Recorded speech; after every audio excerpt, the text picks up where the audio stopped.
안녕하세요, 민티저입니다. 오늘은 2만원에서 3만원 사이에 있는 가성비 공랭 쿨러를 5가지 비교를 해볼 건데요. 다른 제품들도 다 마찬가지로 엄청 많은 제품들이 있듯이 이 쿨러도 굉장히 다양한 제품들이 있잖아요. 오늘은 총 4가지 항목에 대해서 하나씩 평가를 해보면서 어떤 게 제일 가성비가 좋은지 이걸 알아보려고 해요. 첫 번째가 가격, 그리고 두 번째가 쿨링 성능, 그리고 세 번째가 소음, 그리고 네 번째가 구성품 및 이제 조립의 편의성, 이렇게 해가지고 확인을 해볼 거예요. 그리고 한 가지 더 번외로 해가지고 이 쿨러들이 보통 대부분 RGB 팬을 장착을 하고 있기 때문에 이 RGB 팬의 어떤 화려함 이런 것도 번외로 한번 해볼게요. 그럼 오늘 비교를 할 제품을 먼저 알려드릴게요. 첫 번째는 세고타 프로즌 타워 T5입니다. 그리고 두 번째는 겟맥스 400XT고요. 그리고 세 번째는 존스보의 CR1000입니다. 그리고 네 번째는 3R 시스템의 소쿨 RC310SE고요. 그리고 마지막 다섯 번째는 역시 3R 시스템의 소쿨 RC400입니다. 이 중에서 프로즌타워 T5랑 RC310SE만 이 히트 파이프가 5개가 달려있어요. 나머지는 다 4개씩만 달려있거든요. 이게 온도를 컨트롤 하는데 어떤 영향을 줄지 이것도 궁금합니다. 그러면은 이제부터 하나하나 알아보도록 할게요. 첫 번째는 가격입니다. 가격은 세고탑의 프로젠타워 T5가 1위를 차지를 했습니다. 가격 변동은 맨날 있기 때문에 제가 산 가격이 딱 맞다라고는 할 수는 없지만 아무튼 제가 산 가격 기준으로 하면은 요 T5 제품이 21,200원인가 해가지고 제일 쌌어요. 그리고 그 다음이 바로 겟맥스 400XT였고요. 요거는 한 24,000 몇백 원 정도 했어요. 이 중에서 가장 비쌌던 거는 이제 3R 시스템의 소쿨 RC400이었는데 요거는 3만원에 딱 맞췄습니다. 그래서 프로젠타워 T5가 제일 비싼 제품에 비해서는 9,000원 정도나 더 저렴하니까 굉장히 저렴한 거죠. 그래서 가격에서는 이게 1위를 차지를 했고요. 그 다음에는 쿨링 성능입니다. 쿨링 성능에서 1위는 3R 시스템의 소쿨 RC400이 차지를 했어요. 이게 가격이 3만원으로 제일 비싸서 그렇다라고 하기는 조금 그렇지만 아무튼 테스트를 했을 때 얘가 온도를 제일 잘 잡았고요. 그런데 신기한 거는 그냥 추측으로는 이 히트 파이프가 직접 CPU의 히트 스프레더에 닿는 게 더 쿨링에 좋을 것 같다라는 생각을 막연하게 갖고 있었거든요. 아마 다른 분들도 다 그러실 거잖아요. 그런데 이 RC400은 지금 제가 비교한 5가지 쿨러 중에서 유일하게 히트 파이프가 CPU랑 직접적으로 맞닿지가 않는 제품이었어요. 보시면 다른 제품들은 이렇게 히트 파이프가 이렇게 구리색으로 드러나 있어가지고 이게 CPU랑 직접적으로 닿게 되는데 이 RC400은 히트 파이프 위에 이렇게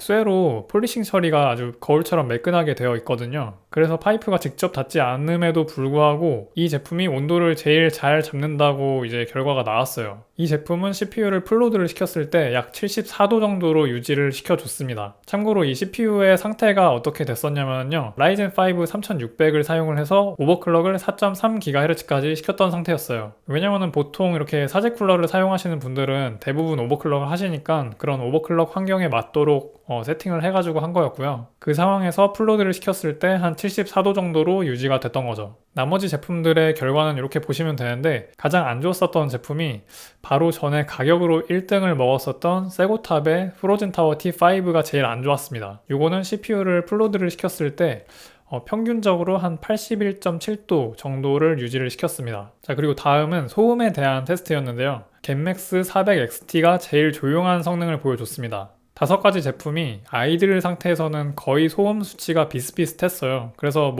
큰 의미는 없다고 봐도 될 것 같은데 이제 풀로드 시에 조금 차이가 났습니다. 겟맥스 400XT는 풀로드를 시켰을 때도 대략 37dB 정도를 유지를 시켰고요. 그 다음으로 조용했던 쿨러가 이 소쿨 RC310SE였는데 요거는 한 38dB 정도가 유지가 됐어요. 그리고 제일 시끄러웠었던 쿨러는 이제 존스보의 CR1000이었는데 이 제품은 44dB까지도 올라갔습니다. 이 소음 측면에 있어서는 이 5가지 쿨러 모두 이 데시벨로 걸릴 수 없는 뭔가 이상한 소리가 난다거나 이런 거는 없었어요. 그리고 다음 평가 항목은 구성품 및 조립 편의성에 대한 건데요. 여기서도 겟맥스 400XT가 1위를 차지를 했습니다. 제가 이 항목에서 제일 중요하게 봤었던 거는 그 포장 상태가 각각 어떻게 되어 있는지, 그리고 설명서가 얼만큼 잘 보기 쉽게 되어 있는지 이런 거를 봤었고요. 그리고 설치할 때는 이 설치 난이도가 얼마나 낮은지 제일 낮은 거를 좋게 봤어요. 여기서 1등을 했었던 겟맥스 400XT는 구성품들 모두가 다 깔끔하게 개별 포장이 되어 있었고요. 그리고 설명서도 한글이 적혀 있는 건 아니었지만 그림으로 되게 충분하게 아주 자세하게 묘사가 되어 있어서 진행하는데 전혀 문제가 없었습니다. 아예 이 설명서 자체가 어떤 글씨가 써져 있지 않고 전부 다 그림으로만 되어 있었어요. 그만큼 그림으로도 충분하게 설명을 하고 있다는 얘기가 되겠죠. 그리고 조립 편의성 관련해가지고는 제가 이번에는 AMD 시스템만 설치를 해보긴 했지만 보드 소켓 부분에 이제 AMD는 백플레이트가 달려 있잖아요. 그런데 사제 쿨러를 장착을 하려고 하면은 이 백플레이트가 계속 밀려나거나 아니면 떨어지거나 이렇게 되거든요. 아마 AMD 유저분들은 무슨 말인지 다 아실 거예요. 그런데 겟맥스 400XT는 이 떨어지는 부분을 갖다가 잡아주게끔 설계가 되어 있어요. 동그란 플라스틱 부품을 갖다가 이 핀에다가 끼워져 가지고 이 백플레이트가 뒤로 다시 밀려나지 않게끔 그렇게 설계가 되어 있어요. 그래서 이 이후에 쿨러를 장착을 할 때 더 안정감 있게 드라이버를 돌릴 수가 있게 되는 거죠. 그래서 저는 이 부분이 되게 조립 편의성이 좋다라고 생각을 했어요. 아무튼 구성품이랑 이제 조립 편의성에 대해서는 겟맥스 400XT가 가장 좋은 점수를 얻었습니다. 그래서 번외로 말씀드리기로 했었던 RGB를 빼고 나서 일단 지금 현재 4가지 항목에 대해서 가장 높은 점수를 얻은 쿨러를 보면은 겟맥스 400XT였습니다. 점수 산정 기준은 가장 높은 점수를 받은 제품을 5점을 줬고요. 가장 낮은 점수를 받은 게 1점을 줬습니다. 그래서 4가지 항목에 대해서 평균을 내본 결과 겟맥스 400XT가 4.25점으로 1등을 한 거고요. 이 제품은 쿨링 성능은 중간 정도의 성능을 나타내 주기는 했지만 이 중간 정도의 성능도 1등을 했었던 제품에 비해서 엄청 크게 떨어지는 것도 아니었고요. 그에 비해서 다른 항목들이 너무 점수가 좋아서 1등을 차지하게 됐어요. 그리고 두 번째로 높은 점수를 받은 게 소쿨 RC310SE였는데 전 이 제품도 굉장히 좋다고 생각을 했습니다. 이 제품은 평균적으로 3점을 받았어요. 자, 그리고 말씀드렸던 번외편 RGB인데 이 RGB는 사실 사람마다 이 호불호 아니면 개인 취향차가 너무 크잖아요. 일단 저 같은 경우에는 RGB가 화려하게 돌아가는 거를 좀 선호하는 편이기 때문에 그쪽으로 점수를 좀 많이 줬어요. 여기서 1등한 제품은 가격도 제일 쌌던 세고탑의 프로젠타워 T5였습니다. 이 제품은 RGB를 보면은 이렇게 RGB 색깔이 돌아가면서 변경이 돼요. 그래서 굉장히 예쁘게 돌아가면서 RGB가 나옵니다. 그래서 이 제품을 제일 높은 점수를 주고 싶고요. 다른 두 제품은 RGB가 있긴 한데 그 위치가 고정된 상태로 빛만 나와서 공동 2등을 줬어요. 그리고 존스보의 CR1000은 개인적으로는 제일 안 좋아하는 타입의 RGB 펜인데 RGB 컬러가 나오기는 나와요. 근데 이게 색깔이 어떤 시간에 따라서 한 가지 색만 고정돼 가지고 쭉 나오다가 시간이 지나면은 다른 색깔로 바뀌어서 또 그 색만 쭉 나오다가 이게 계속 반복이 되는 패턴이에요. 어떻게 보면 사실상 RGB 펜이 아니라 단색 LED 펜이라고도 봐도 될 것 같다는 게 제 생각이거든요. 그리고 마지막으로 한 가지 제품이 남았는데 이게 3R 시스템의 소쿨